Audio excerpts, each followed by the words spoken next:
This movie coming out literally weeks away from the actual NFL draft kind of bothered me a little bit because it made me wonder, is it an actual movie or is it just a big extravagant commercial for the NFL draft?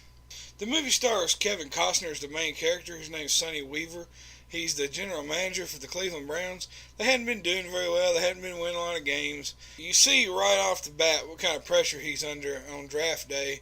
His owner pretty much threatens his job at the very first of the movie and says, "Hey, look, if you don't make a splash in this draft, you're pretty much gone." He don't put it in those terms, but you get the point. Also, he's got all this pressure from the fans.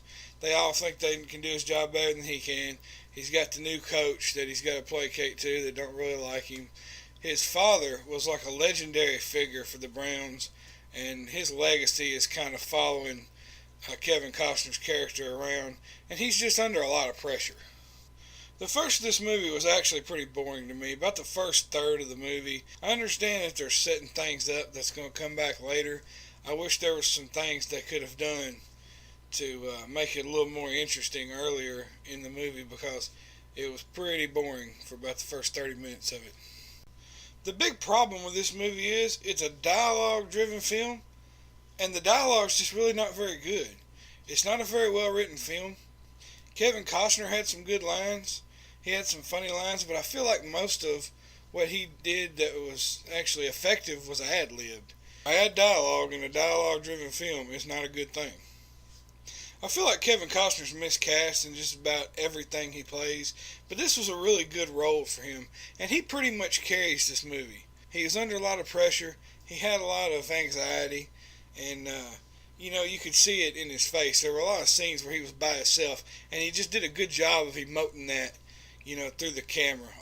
Chad Boswick's the other actor that kind of stands out in this movie.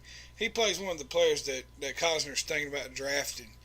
That's a good young actor right there. He's definitely on the rise. He played Jackie Robinson last year, and he's scheduled to play James Brown later this year. Early in the movie, it's like there's not enough story. Like I said, it's kind of boring. But the main storyline is really focused, and you follow that, and it starts to pick up intensity about halfway through, and you start to get interested in it, or at least I did. And about that time, it's like all these side stories just emerge from nowhere. And they really just are distracting. They really didn't need to be there. I thought the main story was enough to focus on without having all these different side stories kind of thrown at you kind of randomly. Jennifer Garner really didn't bring anything to the movie. I'm not going to fault her, although I don't feel like she did a very good job. I'm not going to fault her because her character was just strictly dead weight. She did not belong in the movie. She didn't do anything in the movie. And I feel like the most of the reason why she was there was so they could be politically correct and have a female talking football with all these men. The director's Ivan Reitman. Every time I hear that name, I think about Ghostbusters because he was the director in both of the Ghostbusters movies. And I thought this was an odd project for him. I was surprised when I found out he was directing this. But he did a decent job. The final act of the movie is actually really entertaining. They surprised me in the final act, not once but twice. The problem with it is there's a huge plot hole that shows up in the final act. And I can't really elaborate on that without giving it away, and I don't want to give anything away. But I will say this, there's so much time in between the key scenes of this one factor in the movie that you really don't notice that it don't make any logical sense. Or I don't want to say you don't notice because I noticed it, but it's not really obvious like it should be.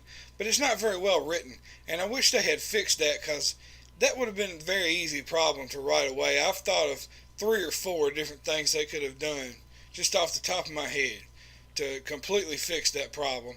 And other than that, you've got a very good ending. But it was a massive plot hole. A massive hole in logic. The movie's really not that bad. The screenplay's bad, but Kevin Costner kind of saves it, and the ending's entertaining. The ending is strong. I enjoyed watching this movie. If you don't like football and you don't like the NFL and you don't know how all that works, you're probably not going to get a lot out of it.